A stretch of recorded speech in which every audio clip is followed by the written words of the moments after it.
Wow, this World Cup has been really, in my view, really better than everyone thought it was going to be. Especially people. A lot of us were complaining about the adding the 16 teams. All these teams don't deserve to go to the World Cup. All these games against them are all going to be one-sided and all this. But no, actually, all these games have been competitive. I mean, obviously, except the Germany game. Um, I've been very impressed with these games. There's a lot of goal scoring. There hasn't been any 0-0 games.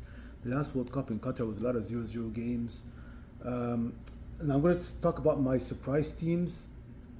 One of them, I don't know if you call them surprise team, but for me they were a surprise team because from the being when I first saw their group in December when the groups came out, I thought they had no chance of doing anything, and that's the USA. I mean, not they didn't have a chance, but I just felt like they had a very tricky group with Turkey, Paraguay, and Australia. But man, the US have really impressed me. What is it now? What is it? 6-1 now. They scored 6 goals, conceded one in 2 games. They've already qualified for the next round. Um, Poch has been doing really great with this team. I mean, today they won 2-0 against Australia. That had no Pulisic. I'm really impressed with the US. I think they can probably get to the quarterfinals. I think the quarterfinals would be really really really an achievement for them. Um, I think also um, another surprise team for me, who I didn't really think was really that good, but they looked good. I mean, they have two great strikers.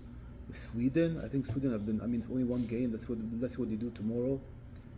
But they have both. You have Jokeres, they have Isaac, and their two forwards. So they've. I mean, that's a lethal partnership right there. Um, um, my disappointing ones, honestly, would be Spain. Obviously, I mean that's not even a shocker. I mean 0-0 against Cape de Verde. By the way, in my last video I said that I was talking about Portugal. I mentioned they tied against Cape de Verde. I meant Congo, not Cape de Verde. Cape de Verde tied against Spain, so my bad on that. Spain were just horrendous. They couldn't even create a chance to save their life. They looked lost. I feel like Spain every year every year, like not even the years when even the year when they won the World Cup, they never really had a striker, and they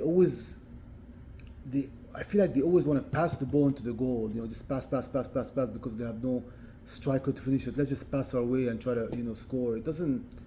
When you play against a team, especially underdogs, that they're going to sit back and defend and do a and do a low block, it's not going to work.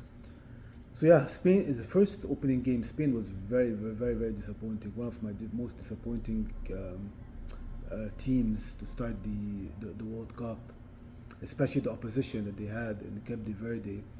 And of course, my second one is Portugal. I mean, I already did a video about it. Portugal was just horrendous. I mean, they look lost, and already told you what I think about Portugal, and I think they need to drop Ronaldo. I think Ronaldo needs to come off the bench. And but right now this World Cup is a really nice World Cup. I've been impressed with there's been a lot of competition. It hasn't been that one-sided between the teams, especially those teams the 16 teams that ended up extra 16 teams that they added to the World Cup, making it 40, 48 instead of 32. They've impressed me. They've actually competed. I thought all these games would be like 4-5-0, stuff. But no, I've been really impressed with this World Cup till now. It, I mean, a lot of games you really don't know. Like if you're a betting person, you really don't know. They're tough. They're tough games to bet. A lot of these games are tough games to bet. It's more tough than I thought it would be betting wise. So yeah, I mean, right now the first round of games looked really really good. I was impressed, and obviously now we've played what couple groups have played their first 2 games, and let's see what happens. Oh, and another team I was impressed with. I was really thought they would. I mean, I'm not saying they were going to be very bad, but I felt like I felt like they would tie up in the first game, and I just felt like from the coaches, from what the manager picked, like in general, the whole squad was England. I was impressed with England's first game. I mean, their offense looked good. Usually Tuchel's teams aren't that attacking. They like to defend and go for counter attacks, but England looked really good on the attack. Their defense looks very looks subject, but because I felt like there's a lot of players you're supposed to pick, like Maguire, you didn't pick him, so and so.